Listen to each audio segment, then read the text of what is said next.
World chess में domination के dynamics बदलते जा रहे हैं एंड कार्लसन का जो गुस्सा है वो लगातार ये बात बता रहा है कि इन गोरों को भारतीयों की जीत हजम हो नहीं पा रही है।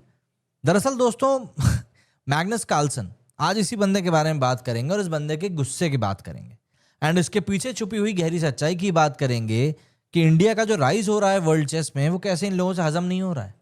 क्योंकि जब दुनिया के बेस्ट प्लेयर्स बार बार टेबल पे हाथ पटकने लगे, बोर्ड पे पंच करने लगे, कैमरामैन को धक्का मारने लगे, तो बात सिर्फ टेम्परामेंट की नहीं रह जाती बल्कि बात प्रेशर की होती है, बात ईगो की होती है और बात होती है कंट्रोल स्लिप होने की। दरअसल कतर के दोहा में इस समय चल रही है world rapid and Blitz championship. Blitz category में एक मैच में अर्जुन इरिगाइस ने मैग्नस कार्लसन को हरा दिया। रिजल्ट आया, कैमरा जूम हुआ एंड फिर बैंग, कार्लसन की क्वीन हाथ से गिरती है और वो गुस्से में टेबल पर जोर से हाथ मार देता है। वीडियो उसके बाद तुरंत वायरल हो जाता है। ये क्लिप सिर्फ फैंस ने नहीं बल्कि FIDE और ऑफिशियल चेस हैंडल्स ने भी शेयर करी और यहीं से डिबेट शुरू हो गई कि ये सिर्फ पैशन है या फ्रस्ट्रेशन है। और यहाँ पर एक और इंपॉर्टेंट कॉन्टेक्स्ट बताता हूँ। मैग्नस कार्लसन ऐसा पहली बार नहीं कर रहा है, इससे पहले भी कर चुका है। रशिया के व्याडिस्लाव आर्त्सेमेव वाला इंसिडेंट भी ऐसे ही था।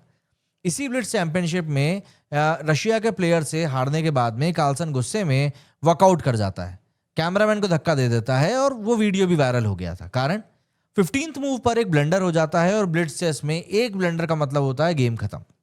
इसके अलावा नॉर्वे में जब चेस चैंपियनशिप हुई थी वहां पर गुकेश वाला पूरा एपिसोड, मतलब इस टूर्नामेंट में बंदे ने क्या किया था, यहाँ पर गुकेश डी ने कार्लसन को क्लासिकल फॉर्मेट में हरा दिया। यह गुकेश की कार्लसन के अगेंस्ट फर्स्ट क्लासिकल विन थी एंड रिएक्शन, कार्लसन ने बोर्ड पर मुक्का मार दिया। इसका वीडियो भी दुनिया भर में वायरल हो गया। अब आप यहाँ पर पैटर्न को देखिए, क्या कार्लसन शॉर्ट टेम्पर्ड हो गया है? मतलब मेरा पर्सनल ओपिनियन इसके ऊपर यह है कि ये सिर्फ गुस्सा नहीं है बल्कि प्रेशर है।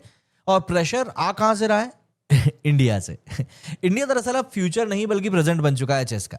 एक वक्त था जब इंडियन चेस प्लेयर्स का मतलब होता था सिर्फ विश्वनाथन आनंद, लेकिन आज सिनेरियो बिल्कुल बदल चुका है।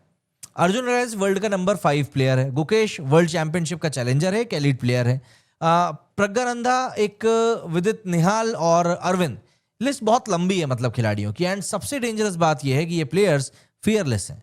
ये कार्लसन को लेजेंड की तरह ट्रीट नहीं करते, ये कार्लसन को बात बात में हरा देते हैं और एक ऐसे अपोनेंट के तौर पर देखते हैं जो बीटेबल है। अर्जुन की बात करूं तो इस टूर्नामेंट में अर्जुन ने सिर्फ कार्लसन को नहीं हराया है बल्कि वो ऑलरेडी रैपिड कैटेगरी में ब्रॉन्ज मेडल जीत चुका है। 22 साल का प्लेयर है, वर्ल्ड टॉप 5 रैंकिंग है और एक साल में कार्लसन को मल्टीपल फॉर्मेट्स में बार बार हरा चुका है। ये कोइंसिडेंस नहीं बल्कि ये अपने आप में एक ट्रेंड है।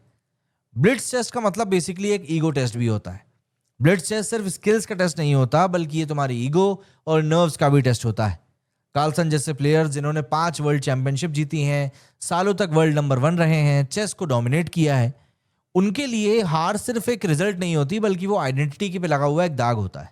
और जब आप बार बार यंग इंडियन प्लेयर से हारने लगते हो तो फ्रस्ट्रेशन नेचुरल हो जाता है।